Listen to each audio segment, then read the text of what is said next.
$19 an hour. Yeah. As of 2026, that's the minimum wage we're looking at in this one specific part of the world. It's the highest in the country.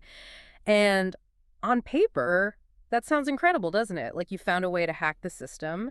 But then picture this. You walk into a grocery store feeling pretty good about that paycheck. You pick up a standard bag of grapes, nothing fancy, just regular grapes, and the cashier asks for $15. And that is the paradox right there. High input, high output. But the math doesn't always work the way you'd expect. It's the classic golden handcuffs scenario, just with a thermal lining. Welcome to the deep dive. Today, we're going north, and I don't mean cottage country north, I mean north of 60.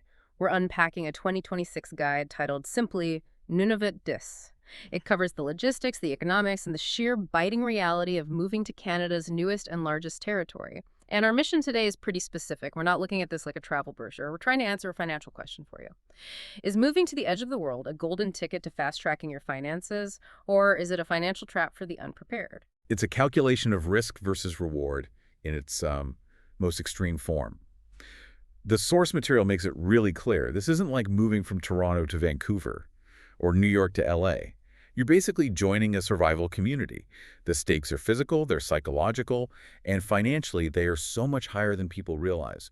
You don't just move to Nunavut, you survive it. Okay, let's start with that physical reality, because I think remote is a word we use way too loosely. I mean, sometimes I call my parents' house in the suburbs remote. But this guide says Nunavut covers 1/5 of Canada's entire landmass. That is bigger than Mexico. But the population is only around 41,000 people. To put that density in perspective, just imagine a small town scattered across an entire continent. You could fit the whole population into a sports stadium with plenty of seats left over.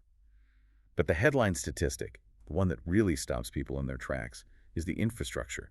There are no roads. Wait, you mean no roads between the towns? Like I can't drive from one village to the next. I mean, no roads connecting Nunavut to the rest of Canada, period. You can't load up a U-Haul and drive there. The road just stops. Everything, people, furniture, food, construction materials, your Amazon packages, it all has to be flown in or during a very brief summer window, shipped on a sea lift barge. That completely changes the calculation for moving. I feel like most people, when they want a fresh start, they just pack the car and go. Here, the barrier to entry is literally geographic. And that isolation dictates everything else we're going to talk about. Yeah. It dictates the price of those grapes, it dictates the job market, and it dictates the whole immigration process. Right, let's talk about getting in, because if you can't drive there, you can't just show up and look for a job. I'm assuming this isn't the standard move and see what happens strategy. Oh, absolutely not. That would be a recipe for disaster. And the guide highlights a huge misconception here. A lot of immigrants look for provincial nominee programs, PMPs, to fast-track their permanent residence. They see a labor shortage and they assume there's a quick visa. But Nunavut's a territory, not a province. It does not have a PMP in that traditional sense. So if you're listening and hoping for an easy visa stamp because you heard they need workers, this isn't the loophole you're looking for. Not exactly. You have to rely on federal streams like express entry, or more specifically, employer-driven paths, things like the rural and northern immigration pilot equivalents. The guide actually calls the job offer the golden ticket. If you have a valid offer from a Nunavut employer, it can add 50 to 200 points to your CRS score, your permanent residence score. Basically, you need the job before you even think about packing. The employer is the gatekeeper. You have to. Without that employer support, the logistics of just existing there are nearly impossible for a newcomer. I mean, who's going to rent to you if you don't have a company backing you? How will you afford the $3,000 flight just to get there? But what does employer support actually look like? Because the economy can't be that diverse if everything is flown in. I'm guessing there aren't a lot of marketing agencies or, boutique coffee shops hiring. It's incredibly narrow. The source identifies 3 main pillars: mining, gold, iron, and diamonds, government administration, and traditional arts. That's pretty much it. There's no sprawling tech sector or manufacturing base. So if you aren't a miner, a bureaucrat, or an artist, you're out of luck. Well, not quite. Those industries need support infrastructure. They need mechanics, nurses, administrators, HR professionals, teachers. And because the talent pool is so small and the location is so difficult, employers are. Well, they're desperate. This is where that financial upside starts to appear. We're seeing retention bonuses and major housing subsidies just to get people to sign a contract. Okay, so let's say you get the contract. You're moving. Where are you actually going? because the territory's huge, and the guide breaks it down into 3 distinct regions. It seems like the lifestyle varies wildly depending on which one you land in. It's not just one big block of ice. It really does. Because of the vast distances, it's governed almost like 3 separate mini-territories. You have the Kikikalik region, the Kiavalik region, and the Kitikmeot region. Let's break those down because I imagine the whole vibe is very different. Kikitalik is the Baffin region. That's where Iqaluit is. Right. Think of this as the metro option, if you can call it that. Iqaluit is the capital. It's the political hub. If you're working in government, healthcare, or logistics, especially with that new deep sea port, this is where you are. The guide actually mentions paved roads here. That seems like a luxury feature they felt the need to highlight. It is. It's the closest you'll get to urban life. There are grocery stores, restaurants. There's the Tunic Times Spring Festival, which is a massive cultural event. But you pay a premium for that little bit of normalcy. The rent prices in the guide are staggering. A 2-bedroom apartment averages between $2,800 to over $3,000 a month. That is downtown Toronto pricing, but you're in the Arctic. And unlike Toronto, you can't just move further out to the suburbs to save money. There are no suburbs. Yeah. It's the town, and then it's just tundra. Vacancy is effectively 0. If your job doesn't come with guaranteed housing, you are in serious trouble. Okay, so that's the government hub. What about Kivelik? The guide calls it the industrial powerhouse. This is on the west coast of Hudson Bay, centered around a town called Rankin Inlet. The big player here is Agnico Eagle Mines. If you're in the trades-heavy equipment, mechanics, engineering, this is your target. And the lifestyle is different there. Very different. It often revolves around fly-in, fly-out rotations. So you might work 2 weeks on, 2 weeks off. The company flies you in, feeds you, houses you at the camp, and then flies you back out. Okay, financially, that sounds like the winner. If they're covering your room and board for half the year, you're banking almost all of your paycheck. You're not paying for the $15 milk because you're eating at the mess hall. It's the aggressive saving strategy. But it's grueling work. Rankin Inlet is also interesting, though, because it balances that heavy industry with culture. It's a global hub for Inuit ceramics and carvings. So you have this gritty industrial mining scene right next to high-end art that's sold all over the world. And then there's the third option. Kitikmeot and Cambridge Bay. This feels like the true frontier. This is for the person who wants to be as far off the grid as possible while still being employed. Central Arctic coast. Flat tundra. The guide mentions it's ideal for snowmobiling because it's so flat, but it's incredibly exposed to the elements. The jobs listed here are fascinating, though. The Canadian High Arctic Research Station and defense jobs. Yeah, and that connects to the larger theme we should touch on later, Arctic sovereignty. These jobs are really about maintaining a presence. But the cost of living here is the highest of all 3 regions. Groceries can be 2 to 3 times the price of the South because the supply chain is just so long. Which brings us right back to the grapes. We've established the wages are high, minimum wage is $19, but if milk is $15, doesn't that just cancel it all out? I mean, are you actually making money, or are you just handling bigger numbers that result in the same empty savings account? That is the pivotal question. You have to look past the base wage. The wealth building in Nunavut comes from specific mechanisms designed to offset those costs.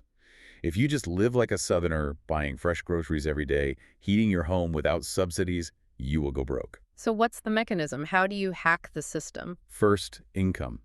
Most professional roles come with a Northern Living Allowance. This isn't a bonus. It's a line item to keep you alive. It ranges from about $15,000 to $30,000 a year on top of your salary. Okay, so that basically covers the rent difference we talked about earlier. Ideally. But the real accelerator is the tax code. The Northern Residence Deduction. This is a federal tax credit that lets you deduct a basic amount from your taxable income, about $11 a day, plus significant travel benefits. Wait, you mean you can write off the cost of flying out for vacation? Exactly. So your taxable income drops significantly, you keep more of what you earn, but you still have to tackle the expense side. And this is where the seek-in method comes in. Oh, I loved this detail in the guide. It sounds like prepping for the apocalypse, but it's just a normal Tuesday up there. It essentially is prepping. Locals pool their money to rent a shipping container, a seek-in. They buy dry goods in bulk from the South Pasta. Rice, canned goods, cleaning supplies, diapers, and ship it all up on the annual summer barge. So you're literally buying a year's worth of toilet paper at once. Yes. And think about the cash flow implication there. You need thousands of dollars up front to buy into the CCAN order. You have to have that liquidity in the spring to survive the winter. But by doing that, you bypass the insane air freight markup. You're paying southern prices plus a bit for shipping rather than northern prices. And if you don't have that cash up front, Then you're penalized severely. If you miss that barge or you don't have the cash on hand to buy in, you are stuck paying $15 for grapes at the local store. It's a system that rewards planning and capital. it seems like there's a really steep learning curve. The guide also mentions Amazon, which I thought was funny. Just prime it. But it's not 2-day shipping. The guide warns that prime delivery takes 1 to 2 weeks, and that's weather permitting. So you can use subscribe and save for dry goods, but you have to anticipate your needs way, way in advance. You can't just realize you're out of coffee and expect a fix. And then there's the diet shift. You can't expect to eat fresh salads every day unless you want to just burn cash. No. The strategy is to rely on frozen vegetables and, really importantly, country food. That means Arctic char, caribou, muskox local resources. It's cheaper, it's healthier, and it connects you to the local culture. But if you're a picky eater who needs specific brands, you are going to struggle. There's one massive risk factor we kind of glossed over in the housing section, but the guide puts it in bold red letters practically. Never accept a job offer without a guarantee of housing. This is the single most critical point in the entire document. Because vacancy is zero, your employer is almost always your landlord. That sounds dangerous. I mean, my boss is nice, but I really don't want him holding the keys to my apartment. It creates a huge power imbalance. Yeah. In a normal city, if you get fired, you go home, have a cry, look for a new job. In Nunavut, if you get fired, you often lose your home immediately. And because there are no other apartments, you might be on a plane south within 48 hours. So you're tied to that job for your actual survival. It's not just at-will employment, it's at-will shelter. It forces a certain level of compliance. You have to fit in. You have to make it work with your boss. You can't just rage quit because you're quitting your roof. It adds a psychological pressure that most people in the South never, ever have to deal with. And that leads us to the whole psychological aspect. We talked about the cold -30 is standard, but the guide emphasizes the light cycle as the harder thing to adapt to. Cold is just clothing. You can always buy a better parka. The light is biological. In communities like Grise Fjord, you are facing 24-hour darkness for months. Seasonal affective disorder isn't just a possibility, it's practically an occupational hazard. And then the summer is the complete opposite. The midnight sun. 24 hours of daylight. It ruins sleep schedules. You need industrial-strength blackout curtains. But the guide frames this as the reward. The land comes alive, the tundra blooms. But you have to survive the darkness to earn that light. What about physical survival? The guide mentions healthcare is free, which is great, but then it talks about medical evacuation. That sounds intense. This is a reality check for anyone with a chronic condition. The local health centers are nurse-led. They're fantastic for basics, flu shots, minor stitches. But they aren't hospitals. If you break a leg badly or need an MRI or have a heart issue, you are getting medevaced. You're being flown to Ottawa or Winnipeg. Right. And the territory pays for the flight. But just think about the social cost of that. You're sick, you're scared, and you're being flown thousands of kilometers away from your family and your home to get care. You're doing it alone. The guide also notes a gap for newcomers. You need private insurance for the first 3 months. Yes, before the territorial coverage kicks in. And frankly, if you have complex medical needs, the guide suggests you might not even get medical clearance to move there in the first place. The system tries to filter out high-risk individuals because the infrastructure just can't support them. It really paints a picture of a place where you have to be self-reliant, but also oddly social. There's a detail about the post office that stuck with me. No door-to-door mail delivery at all. None. You have to physically go to the post office to check your P.O. box. It seems like a nuisance, but in a community of, say, 2,000 people, that post office becomes the town square. You have to see your neighbors, you have to interact. So you can't be a hermit. You can't just go to work, go home, and lock the door. You can't. The environment is just too harsh to be an island. The guide mentions that overcrowding is a social issue, but the flip side is a culture of intense sharing. If your snowmobile breaks down at -40, someone will stop. Because next week, it might be them. You join Team Nunavut whether you want to or not. So let's try to synthesize all of this.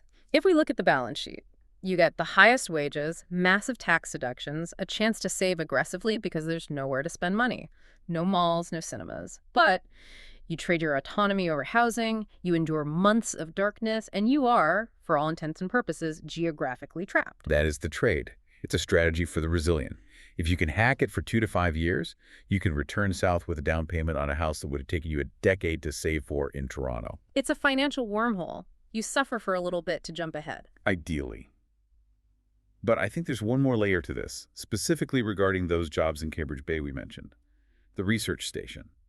The defense contracts. The sovereignty angle. Right. We often look at this as just getting a job.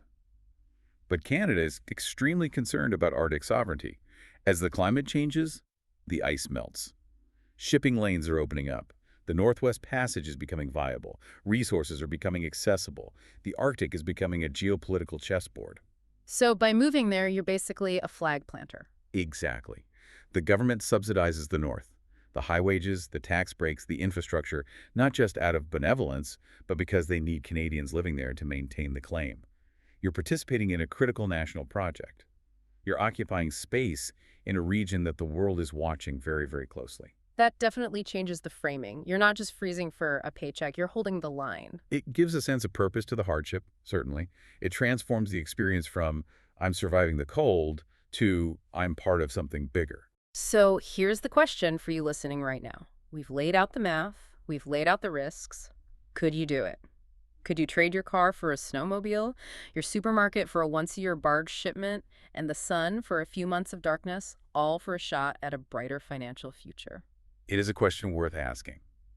Because in a world where economic mobility feels stuck and saving for a house feels impossible for so many, sometimes the only way up is north. That's it for this deep dive. Thanks for listening and stay warm out there.